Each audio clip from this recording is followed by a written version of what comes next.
Le projet de la constitution de la réserve et du fonds de démobilisation des ex-combattants et miliciens non réinsérés. Au menu, l'examen des observations faites sur la première mouture du projet.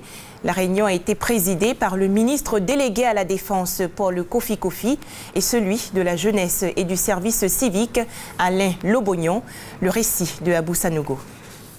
À cette rencontre qui a vu la participation de plusieurs ministères techniques, de l'ensemble des structures de réinsertion ainsi que des partenaires au développement, le colonel-major Kadio Miezou a fait le point des observations recueillies par rapport à la première mouture du projet et qui devrait faire l'objet d'examen en vue d'élaborer un document consensuel. Ces observations ont porté, entre autres, sur la sensibilisation, la mise en place des fonds, le regroupement, l'identification, le désarmement et la démobilisation en attendant la sortie du document final.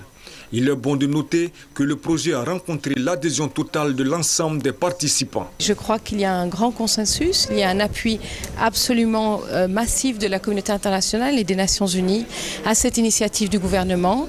Je pense que l'initiative du ministre est tout à fait saluée et reconnue et nous allons la soutenir autant que possible. Ce projet est un projet qui arrive à point nommé, qui nous permettra donc d'une pierre deux coups. Non seulement de régler un temps soit peu cette question sécuritaire et aussi régler la question de la réinsertion des ex-combattants. Tous les partenaires sont nécessairement prêts à accompagner la Côte d'Ivoire, à commencer par l'ONUCI. Une réunion de synthèse sur cet important projet est prévue pour les jours à venir au ministère de la Défense.